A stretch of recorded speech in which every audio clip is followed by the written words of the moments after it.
what happened is actually much more chilling, which is that everything looked fine. There was no indication that there was anything going wrong on any of the boards that they were looking at. And so Dyatlov called for the end of the test. They pressed the emergency stop button. The control rods began descending into the core of the reactor. And at that point, when it was all too late to stop anything happening, they began seeing these levels of reactivity and temperature spike.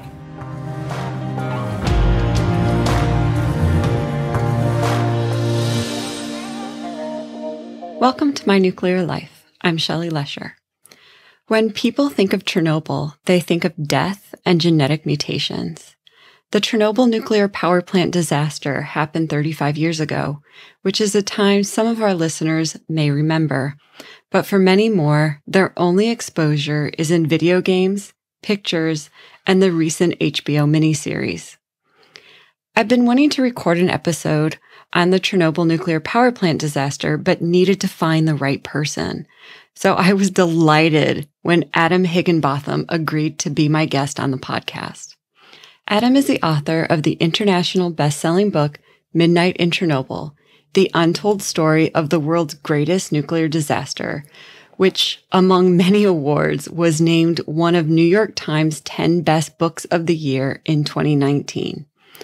Although this is Adam's first book, he has written for The New Yorker, Wired, Smithsonian, and the New York Times Magazine. I'm also excited about his next book about the history of the space shuttle and the 1986 Challenger disaster. I have many books on Chernobyl in my collection, but this is the best one I have read for a variety of reasons.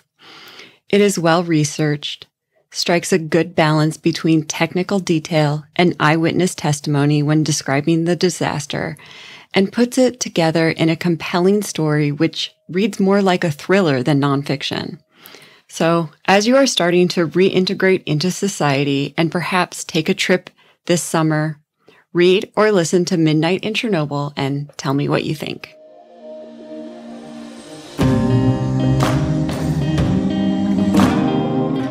There was not enough time to cover the whole book in our discussion, so we started from the beginning, and that beginning was much earlier than April 1986.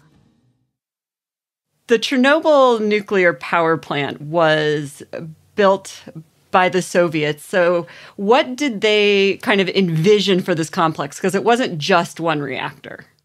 It wasn't. It was ultimately intended to be the biggest nuclear power plant in the world. They embarked on building it in 1970. In February 1970, they put the first stake in the ground. And at that point, it was just an empty field that had been purchased from the local collective farm. And Viktor Bryukhanov, who was made the director of the plant at the age of 34, was essentially just told to get on with it and build this, what was intended to become the world's biggest nuclear plant in this field. And he started with not much else other than a set of blueprints and a slide rule. So the plans really were expanded over time, so that first they intended to build 2 reactors, then 4, and then ultimately there were going to be 6 reactors, I think, which at that point would have made it the biggest in the world. And it was to be part of this complex of what they started to call nuclear parks, atomic parks, which were these massive complexes of nuclear reactors built around the western part of the Soviet Union. They decided that the best way to make reuse of resources and to allocate electricity from nuclear plants was to build them in these huge complexes. And Chernobyl was intended to be one of them. Did Viktor Bryukhanov have any experience building nuclear power plants? No, he didn't have a nuclear background. He was a turbine engineer. But he'd done an excellent job in starting up an expansion of a coal-fired plant in Donetsk, which was his posting immediately prior to working in Chernobyl. And the way the Soviet system worked, the idea was that you didn't need to have a technical specialist in whatever industry you were trying to find a manager for in the senior management position, but you would have a technical specialist as his right-hand man. So somebody who was a good party man and a good manager was regarded as the person who you would put at the top. And then you could have a specialist who knew exactly what he was doing, who would sort of whisper in his ear. So who was that technical specialist for the complex? Well, the problem is that they had a series of technical specialists come in and cycle through the project while they were building it from 1970 until the late 1970s. But eventually, what happened by the time of the accident in 1986 is that all of those guys had left. And so the person who took that position was this guy, Nikolai Fomin, who was, once again, a very ideologically reliable, party-approved individual. But he was an electrical engineer and had studied nuclear physics via a correspondence course. So our listeners might be too young to understand. What is a correspondence course in 1986? Oh, I think it's, I don't know what the actual definition is because I'm afraid I've never taken the correspondence course. But the way I understand it is that you get worksheets and then exams by mail, and you do everything on your own in your bedroom at night, and then you mail it off once you've completed it. And at the end of it, you get a qualification. I don't understand how you can take nuclear physics by mail. Was he any good at it? Now, Shelley, if I had met Nikolai Fomin, I would have ready answers to all of these questions. All I can tell you is that what they say about him is that he took his nuclear physics course by correspondence course. Okay. And he certainly, given his behavior in the immediate run-up to the accident and after the accident, he was no nuclear specialist. Okay. However, to be fair, because what I'm saying is, you had this structure where you had the senior manager of any enterprise would be a party person, and then the man, or in the unlikely event it was a woman, immediately beneath him would be the specialist. In this case, that was not exactly true, but it's not true to say that the Chernobyl plant was not manned by experts, because it was. There are a lot of extremely well-qualified nuclear engineers who worked at the Chernobyl plant. They just weren't the top two people running the place. There was like the number 3 and the number 4 man. They were extremely well-qualified. And the person who was in charge of the test on the night of the accident was an extremely well-respected nuclear engineer, Anatoly Dyatlov. So let's talk about the reactor operators. Was Chernobyl considered a good place to work? Did they attract some of the best nuclear engineers in the country? They did, and the plant was deliberately set up to attract the best staff it possibly could do, and it was renowned as being one of the best postings in the USSR. And it did indeed attract the kind of cream of civilian nuclear engineers from around the empire. And part of the reason it did that is because the city that Viktor Bryukhanov had built next to the plant, Pripyat, was extremely well-resourced, not only with things that you could buy in the shops, which you couldn't buy in much larger cities like Kiev and Minsk. You could buy like 8 different kinds of sausage and fresh lamb, and this unheard of delicacy in the Soviet Union at the time, fresh tomatoes, were available in the supermarkets in Pripyat, and they were extremely hard to get in Minsk or Kiev, which were both nearby. But it was also very well-resourced with entertainment possibilities for the staff and their families, who could have the choice of going to 2 or 3 different swimming pools. There was a scuba diving club. There was a discotheque that was open at the weekends. And moreover, the city was also, because it was built next to a river for the nuclear plant, it was also way out in the countryside in this really kind of beautiful sylvan environment, which was quite remote, but it meant that it was very much unlike other sort of grim industrial Soviet postings, because you could wander off, you could walk in the way that you still can. In fact, you can walk from the center of Pripyat into the countryside to pick mushrooms in 10 or 15 minutes. And you could go boating on the river. There was a yacht club in Pripyat. There was a yacht club? Yeah, there was a yacht club. And you could take a high-speed hydrofoil to the center of Kiev, which took like just over an hour and cost like 50 cents. It was an extremely fantastic place to live if you're a Soviet citizen at the time, which is one of the reasons that, gave me the idea to write the book in the first place, because I grew up in the Cold War. I was 17 when the accident happened. And when I first began work on researching the story, which I did for a magazine story back in 2006, I had the same preconceptions pretty much that I did when I was 17, which was that all Soviet citizens were sort of marching in this grim lockstep into a kind of doomed socialist future. And it was like that old Apple commercial, which involves all these kind of grey automatons sitting in a cinema theatre. But as soon as I started talking to people who were there at the time, they made it clear that not only was living in Pripyat really fantastic, but even now they really miss it. To them, it was a really magical place. And how many people lived there? Like, what was the population of Pripyat? The population at the time of the accident was about 50,000. Wow, they had all those activities for 50,000 people. You see, the way that the development of the cities, these atomgrads, these nuclear towns worked, was that they would add on an extra district or two for each reactor that they added to the plant. So everything was done in this modular way. So when they only had one reactor running, Pripyat was extremely small and there was just one or two micro-districts. But they had plans in place because the fifth and sixth reactors, which were almost complete at the time of the accident, were supposed to be up and running by the end of 87, I think. And they planned to expand the city accordingly. And there were plans on the cards at that point to expand Pripyat to accommodate 200,000 people eventually. Oh, wow. Yeah, so it was really, the accident happened and kind of arrested the development of this place that was supposed to be much bigger ultimately. By the sounds of it, then, this was quite a close-knit community. If you had all of these activities, you were out in the middle of nowhere, well, not far from Kiev, but you were kind of in the country, everybody worked at the same place. It sounds like, you knew your neighbors, you were pretty close-knit. Yes, it was an extremely close-knit community. And to give you some sense of how big the place was, you could walk around the perimeter of Pripyat in 15 minutes.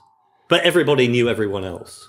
And there's lots of stuff that, unfortunately, I was just never able to put into the book. Like, is not only was the town a very close-knit community, but the villages that surrounded Pripyat, the original kind of ancient Ukrainian villages that had been there for hundreds of years, the populations of those villages were also integrated into the community. So some of the firefighters' parents lived in those villages, and they would go back there at the weekends to help plant potatoes and stuff.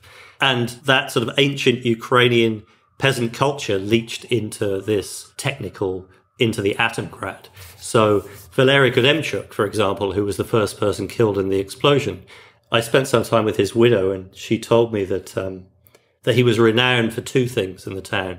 One was being an expert fisherman, and Natalia and Valery would knit their own fishing nets in the evenings, which they would use to catch fish in the river. But he was also famed for his samagon, and they had these stills to make moonshine vodka that they would set up in the apartment, which was totally illegal. But she told me this great story about how one of the militia came round one night and hammered on the door and said that they'd heard that they'd been making samagon in the apartment, and he wanted to search the place. And while Valery answered the door, and Natalia hid it, but she even in whenever I interviewed her, like 2017, she was still furious about it. She was like, everybody knew that we made samagon, and somebody obviously ratted us out. But all the cops knew about it except this guy. And, he obviously hadn't had the word, and he hadn't been, bribed with his own bottles of samagon. And so she made it clear that it was this extremely kind of tight-knit, small community of people. So it makes sense that you said that they still miss it, that even after people were relocated and many of them were relocated together, it still just wasn't the same. Most of them were relocated to terrible places. A lot of the citizens of Pripyat who were relocated to Kiev ended up in this same place, which is this new development that was being constructed right on the outskirts of the city called Troyeshina, which isn't near any subway line. And they still live there. It's, Little Pripyat is the way that it certainly used to be called when I first went there. It's in the middle of this kind of grim urban environment. It's miles from anywhere on the edge of Kiev. And, that was one of the better places that people were sent to. This is nothing like this kind of tiny town in the middle of nowhere with all the sausage you can eat. Could you tell me about the reactors at Chernobyl? Yes, the reactors that were constructed at Chernobyl were of a uniquely Soviet type, which in fact they proudly announced was the Soviet national reactor, which was the RBMK. And this was a nuclear reactor which was completely unlike almost every reactor constructed in the West, in that it was a graphite water reactor.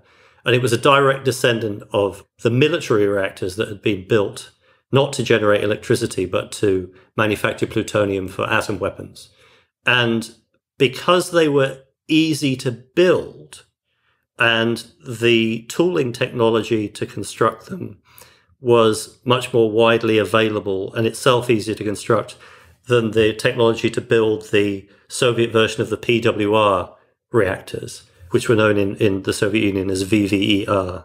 They could build these RBMK reactors a lot more easily, much more quickly, and in larger numbers than they could the VVER, which is much safer. And it was almost identical to pressurized water reactors built in the West.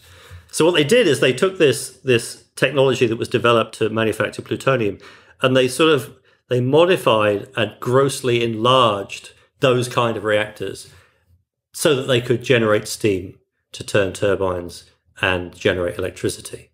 But the result was that graphite water reactors have some innate instabilities in them in the first place.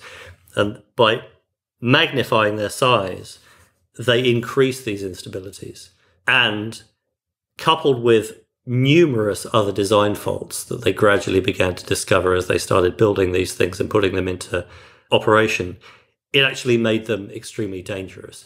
And long prior to 1986, the Soviet nuclear authorities knew that the RBMK reactors were unsafe. And they issued this report that made it clear that in the course of normal operation, accidents were not only possible, but likely. And there's this whole laundry list of faults and instabilities in it. One of them is a direct result of its size, which means that instead of operating like one single reactor, it was so big that it formed lots of separate reactors. So the operators on the control desk were trying to control not one, but 4 separate reactors that could each operate within the core separately. So you'd have hotspots of reactivity within the core. And one of the guys who worked in nuclear safety there said that it was as if you had an apartment building where there was a wedding taking place in one apartment, and in an adjacent apartment there was a funeral. And that's how he described the levels of reactivity varying inside the core. And there were instrumentation faults that meant that at important times during the process of startup and shutdown particularly, the operators really didn't know what was happening inside the reactor, and they kind of had to guess what was going on and use one of the reports described the fact that they'd have to use intuition and experience to figure out what was likely to be happening because the instrumentation either wasn't working or couldn't keep up with what was going on. Okay, so before you continue, so much of that just sounds horrific. Okay, so the operators would have known about kind of this instability of the reactor being so big, because just by experience, they would have known about the radioactivity in different parts of the reactor being different, right? The reactivity, yes. They knew that anybody who worked on these things for very long knew that the RBMK was an extremely capricious and difficult to handle reactor. And as you say, through experience, because of its vast size. And it was so difficult to control that, one reactor operator told me that if you started your shift on the reactor control operator's position, who was the person who was actually managing the status of the control rods within the core, he said that you would not be off your feet all night. You see these, even in Western movies about nuclear reactors like the China Syndrome, everybody's kind of sitting in a quiet room, just in a swivel chair, kind of tweaking things with the tips of their fingers. But Nikolai Steinberg, who told me this, said that after 15 minutes, you'd be sweating like a man digging a ditch. Oh my God. Because it just took so much work to keep everything in order as you were going. I mean, just that says that's a very poor design if an operator has to do that much work. Yes. Yes. Because as an experimentalist, the best experiment is a boring one in which nothing goes wrong and you don't have to do anything. And I'm imagining a reactor is the exact same way. So if you have to constantly be changing stuff, then that's not a good sign. No, something else that Steinberg told me was that there were no middle-aged reactor operators. It was a young man's job because it was so stressful and so physically demanding that everybody was in their 20s. But these are the things that, the operators knew from experience. But there were other faults with the reactor that they did not know about. The most significant one of which is the so-called tip effect, which is the design of the emergency control rods, which you would use to shut down the reactor under emergency circumstances, but also if you were just bringing the thing to a regular stop. And these were designed in such a way that instead of immediately bringing the reactor to a complete shutdown and reducing reactivity from whatever level it was at when it was in operation to zero, the way they were designed, they had graphite tips, and the graphite had the effect that when you first inserted them for a few fractions of a second, reactor power would increase instead of immediately beginning to decrease. So it had the effect of as if you're driving a car down the road and a rabbit suddenly runs out into the road in front of you. You stamp on the brakes, and instead of coming to a halt, the car suddenly leaps forward. That was an effect of the way in which the control rods were designed that once again, people at the Soviet Design Institute that was responsible for the reactors knew about because they conducted a test in 1983, the RBMK reactor in Kursk, where they'd taken note of this happening. So this is a phenomenon they knew about. But like all other accidents and drawbacks in the Soviet nuclear industry, all of these things were kept secret. So the operators who were working the desks at the Chernobyl plant, and indeed all other RBMK plants around the Soviet Union, were unaware of the fact that these things had happened. And those people that were aware of them were not aware of how potentially disastrous they could be in practice. So there's a whole laundry list of things that are wrong with the RBMK reactor that people know about, but it doesn't trickle down to the people who are actually running the reactor. No, because they kept the thing secret. Why?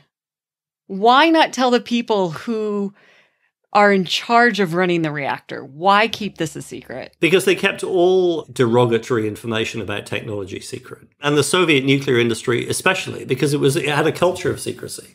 You know, it was the Cold War. They were terrified of releasing nuclear secrets of any kind. After the accident happened, one of the principal reasons they didn't want anyone else coming in from the West to help them was because everything was secret.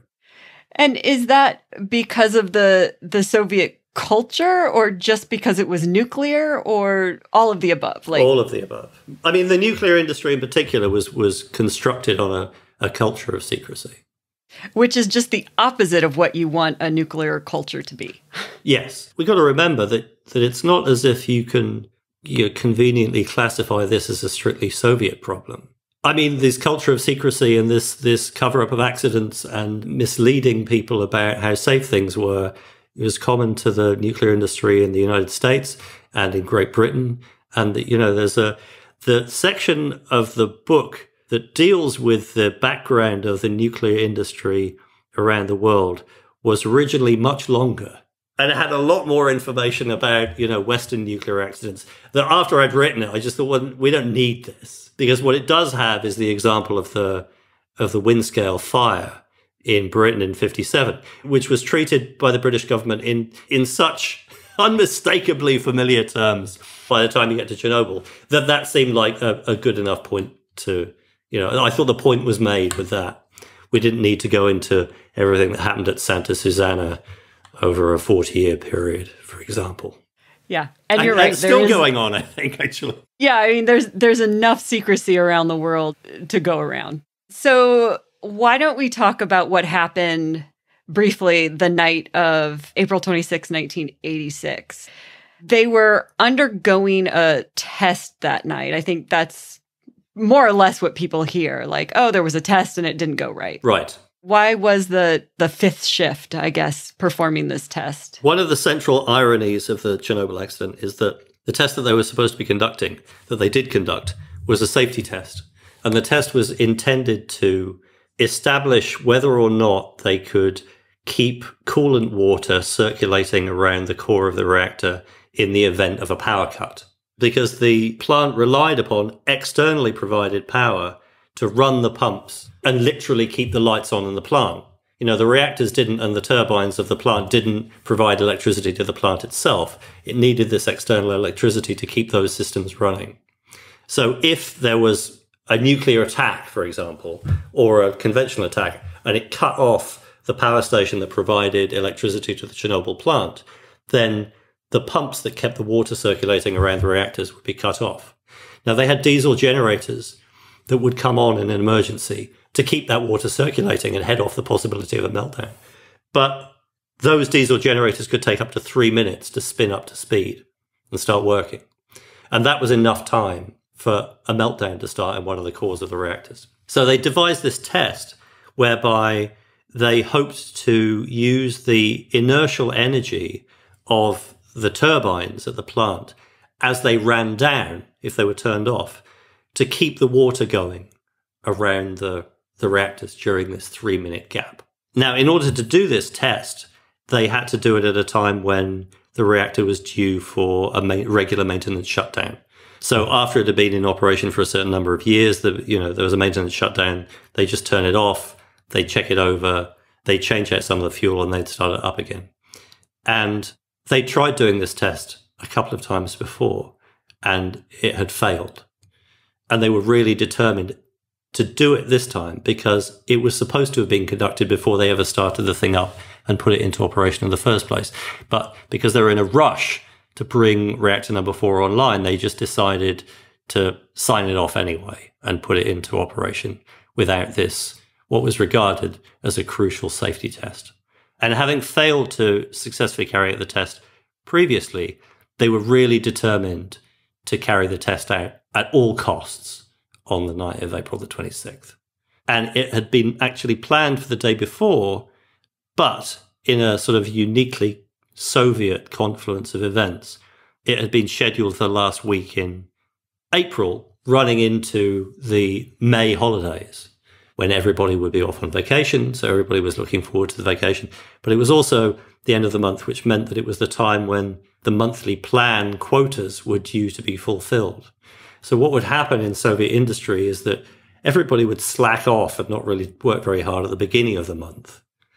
And then as the end of the month approached, the managers at whatever they were, tank factories or toothpaste manufacturing plants, would realize that the quota that they were supposed to fulfill at the end of the month still lay a good way off. So suddenly everybody would have to start working incredibly hard, working around the clock and using a lot of electricity. So what happened in the case of the Chernobyl test was they announced to the manager of the Kiev electricity grid that they were going to take the 4th reactor of the Chernobyl plant offline to conduct this test. And what they got back was a refusal of permission to do this, because the guy said, well, no, we've got all of these end of the month deadlines coming up. All of the factories all over the western part of Ukraine are going to need as much electricity as they can use. So you cannot possibly take this reactor offline at 4 o'clock in the afternoon on Friday, which is what they'd originally intended to do. So they didn't get permission to do so until late at night on the Friday. So the test couldn't begin under the shift of operators at the plant who had been expecting to conduct the test, which was shift number 4 in the afternoon. So the guys who came on at midnight, which is the midnight to 8 a.m. shift number 5, were expecting to come to work and find a reactor that had already been shut down, and they were just going to be overseeing the cooling. There's not much to do. They were expecting a very quiet night.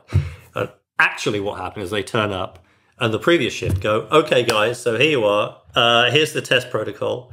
We're going to be shutting the reactor down. We're going to be conducting this rundown test. The rundown test we've been planning for years on this reactor. So anyway, guys, we're off. Good luck with it. And Anatoly Dyatlov, who's overseeing the test, he basically hasn't slept for 24 hours. And he's really difficult to work for at the best of times. And also he's pretty determined to get this test done under any circumstances at all. Good night. So that's the sort of personnel scenario. But the technical one is that because they've been preparing to do this test for hours and hours, what they'd already done is reduced reactor power to an extremely low level. And the RBMK reactor, unstable under many circumstances, most unstable at low power, even more unstable at the end of the reactor fuel life cycle. So the longer it has been in operation, the more unstable an RBMK reactor becomes. So they were conducting this test at literally the worst imaginable time. It was as unstable as it possibly could be.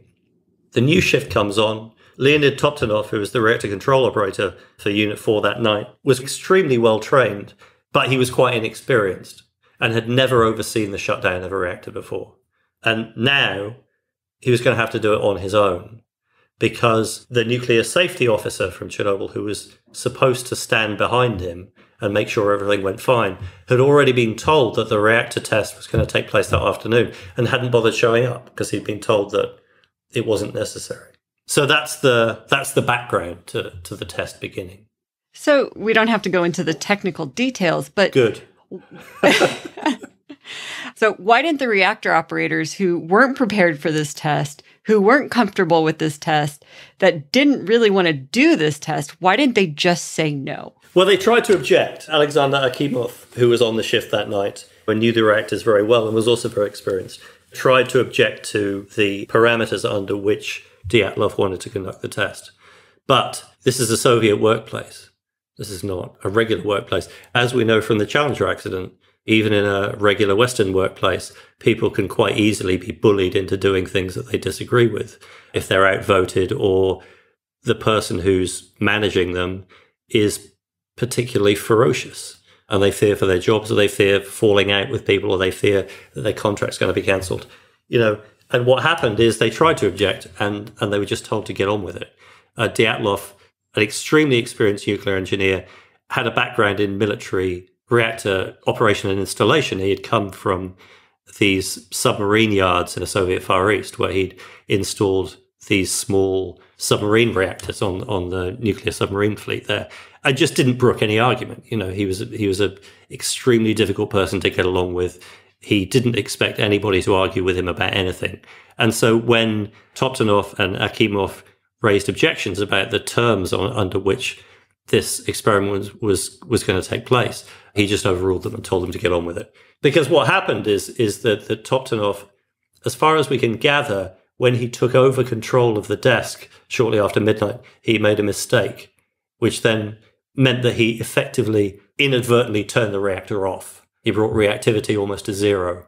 And under the regulations that were in place at the time, it was pretty clear that if that happens, what you're supposed to do is just shut the reactor down, bring it down to nothing, and leave it alone to cool. And then later you can restart it and do whatever you want to do.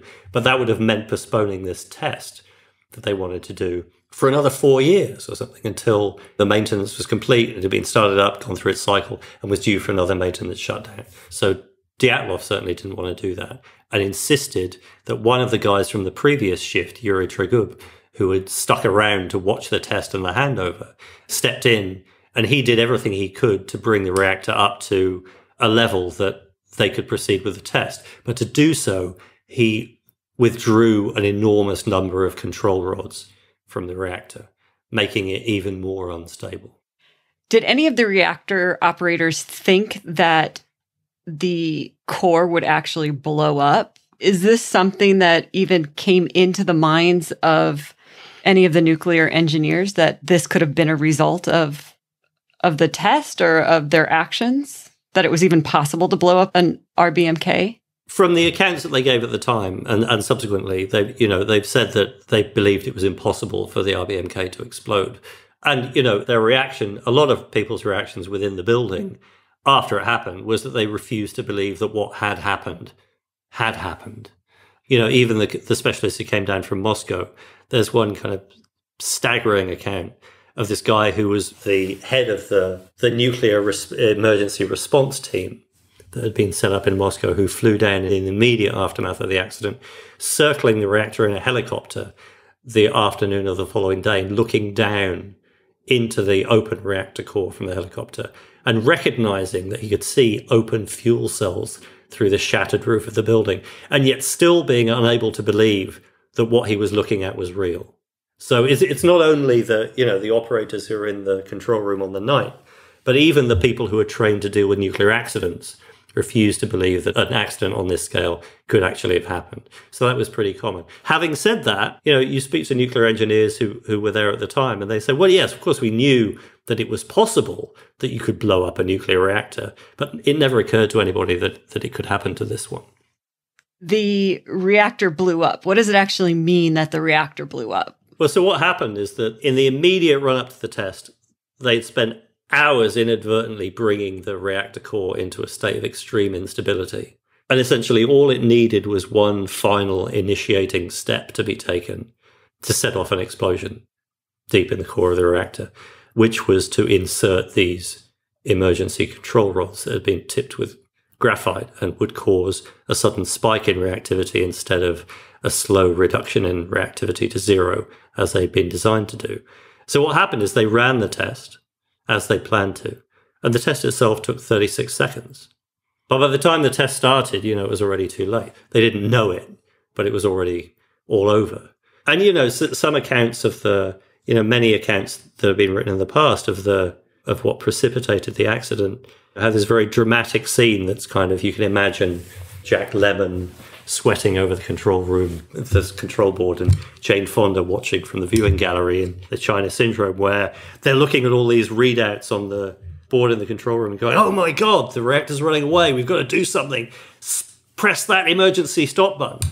But that isn't what happened at all. What happened is actually much more chilling, which is that everything looked fine. There was no indication that there was anything going wrong on any of the boards that they were looking at. And so they called for the end of the test. Dyatlov called for the end of the test. They pressed the emergency stop button. The control rods began descending into the core of the reactor. And at that point, when it was all too late to stop anything happening, they began seeing these levels of reactivity and temperature spike. And what happened is that steam pressure built deep in the heart of the reactor, and there's a massive steam explosion. And this massive expansion of steam from within the reactor core in a few fractions of a second made the core disintegrate and blew the top off the reactor. Would things have changed if there was a containment vessel on the reactor? That's an excellent question.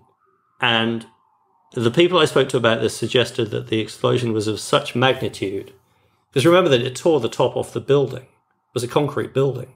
And it just, when you look at photographs of it, it's as if Godzilla has just kind of swooped down with a claw and scooped a huge part of the building off and knocked it to the ground. It seems quite likely that even a hardened containment vessel would have cracked and opened in some way under the force of this explosion, which the KGB investigators said was equivalent to up to 60 metric tons of TNT, which is quite a big explosion.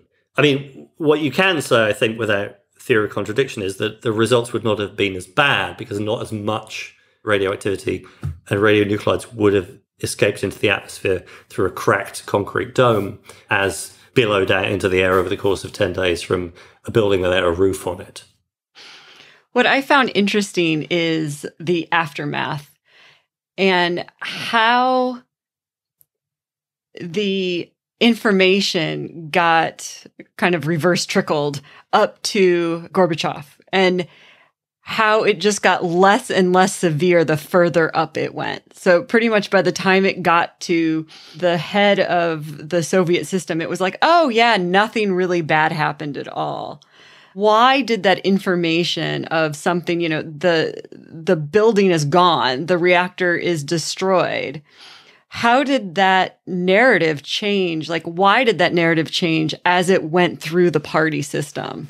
Well, there's two things going on here. One is, I think, a relatively easy to understand human response, which is that Viktor Bryukhanov, who, in the years afterwards was really scapegoated for his role in the accident as the director of the plant, was always blamed for lying about the severity of what happened. But I think it's also possible that he simply couldn't comprehend the severity of what had happened. So he was in a state of denial and refused to believe that this reactor that he was responsible for had been completely destroyed. And he was also surrounded by other people who were saying, no, that can't possibly happen. Obviously something has exploded, but we don't yet know, it was dark. And the guys in the control room all they saw was plaster coming through cracks in the ceiling and their instruments going dead. I mean, they couldn't tell you what had happened. And even the nuclear experts circling the building from the air the following afternoon refused to believe what he was seeing. So there's a kind of human response, which is to disbelieve that you're facing a catastrophe of this scale for quite understandable reasons. But the other one is that this was how Soviet management worked. Nobody wanted to report bad news to their superior because this was a system that would always shoot the messenger. If you bring bad news to your superior, you're essentially reporting your own utter incompetence and volunteering for your own immediate dismissal, possibly being sent to prison for a long time. So nobody wanted to do that. So it was extremely common practice to just kind of report what you wanted, what you thought your manager wanted to hear up the chain. And frequently, as in the case with these quotas I was talking about earlier, which would always be heroically overfulfilled and met in half the time necessary, these lies and untruths and deceptions would be magnified the further they went up the chain. It was a kind of extremely corrupt and damaging game of telephone. What happened in the case of Chernobyl is simply that Brouhanov was asked by his party boss to produce a report about what had happened, at the bottom of which he would be required to sign his name. So Brouhanov sent people away to gather information about what had happened. This information was not necessarily the most accurate information available. But there, Brouhanov had his report. It said that there's been an explosion. There was a fire, but the fire is out. The situation with the radioactivity is complex, and we're still investigating. That's all true. That's all true. In the same way that the news report that the TASS put out 48 hours later was true. There has been an accident at the nuclear plant.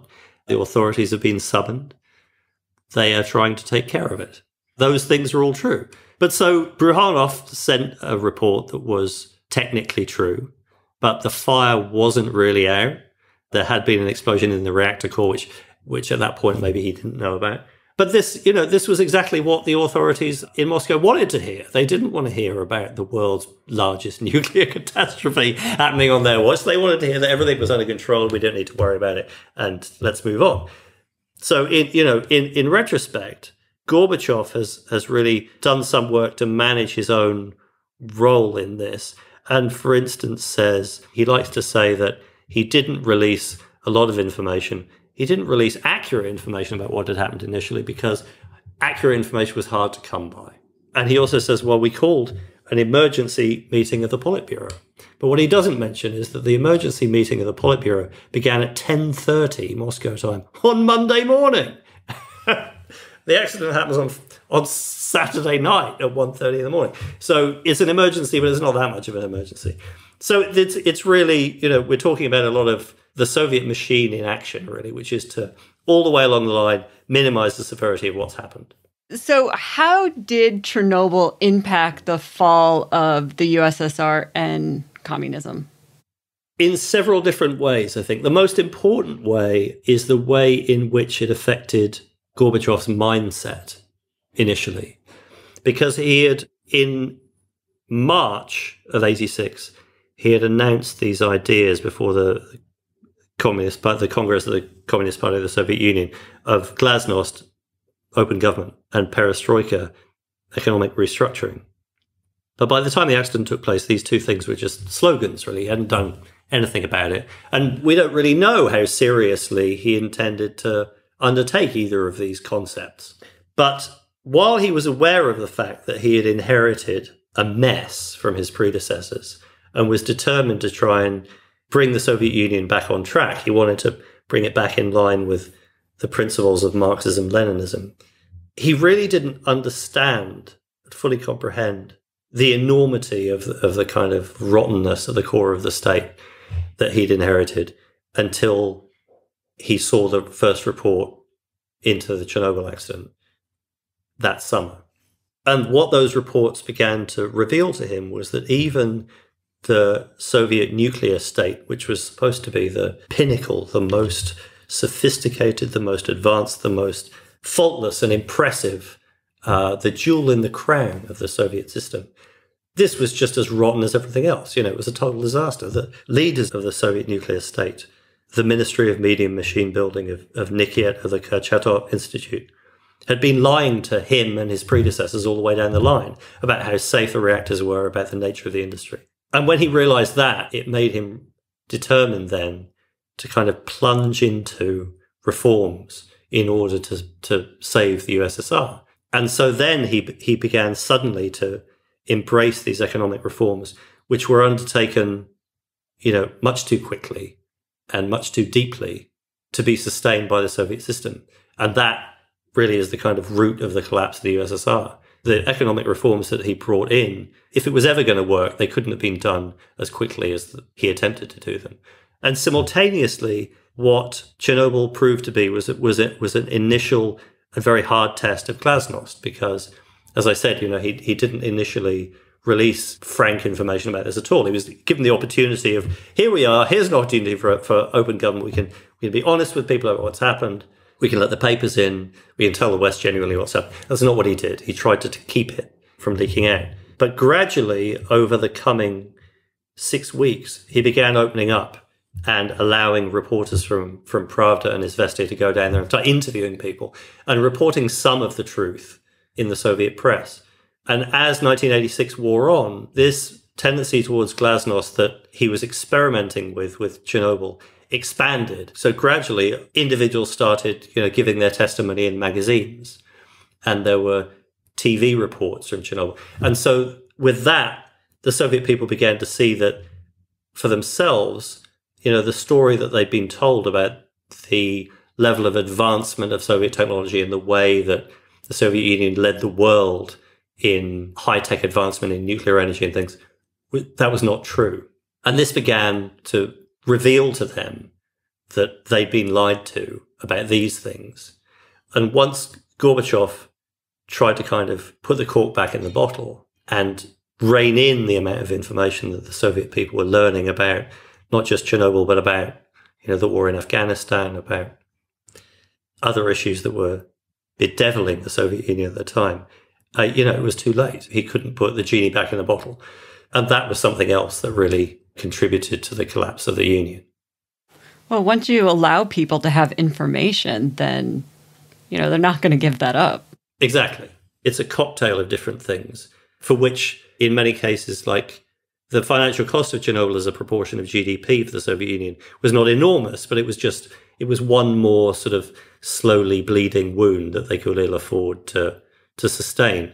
There are a lot of ways in which Chernobyl proved catalytic to the eventual collapse of the Union, I think.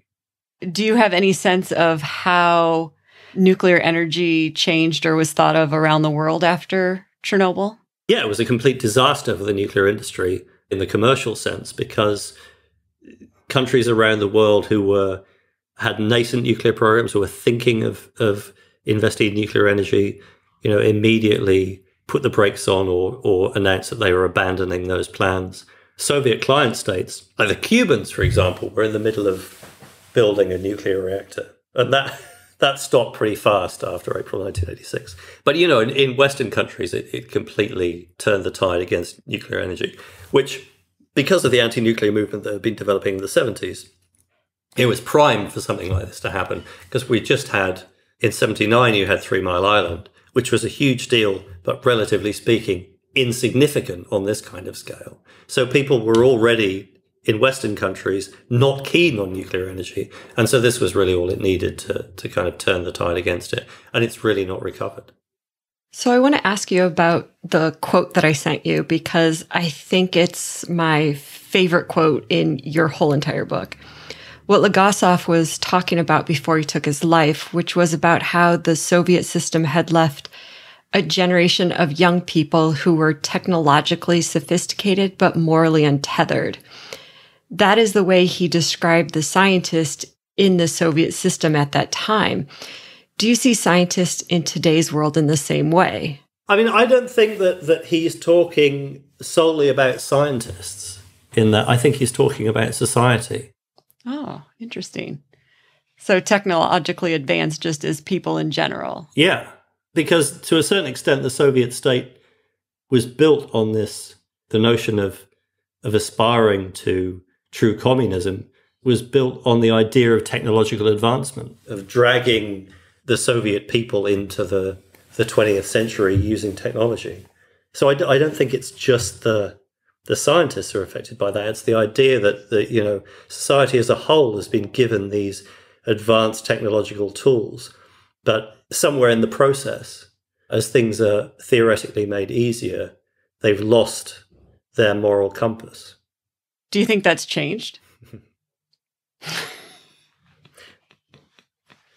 You don't have to answer. No, I know. I mean, I think that's a very, I think that Legasov's observation is quite chilling. And I think that, it's interesting that you point that out, because I'd never really thought about it in that wider context before, because what I must admit, I usually say when people ask me about, it was a very common question when I was promoting the book initially for people to ask me what lesson I drew from the Chernobyl accident. And I suspected that the majority of people wanted me to say that nuclear energy is terrible and we must abandon it immediately, which is not my view at all. Because my view is that there is a much more significant warning from Chernobyl, which is that of simply of overconfidence in technology, which is something that you can apply from 1912 to the present day. And the use of artificial intelligence and the way in which social media and Facebook in particular is kind of has held our political system below the waterline is one example of that. But I think that that quote from Legasov is the much broader lesson of the same problem, which is that we do have a technologically sophisticated but morally troubled society.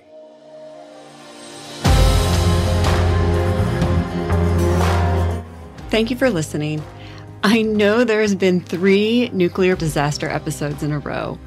We'll take a break from them for now, but we'll return when I find someone to tell us about the Windscale fire, which I realized has been referred to now in 2 different episodes, but not fully explained. I also want to thank Adam Higginbotham, who I could have talked to all day. He was so kind for answering my questions. You can access extended conversations with Adam and with other guests on our Patreon, where you can also sign up to receive cool stickers and magnets. Find out more about our podcast on our website, mynuclearlife.com, and the biggest compliment you can give is to share us with a friend.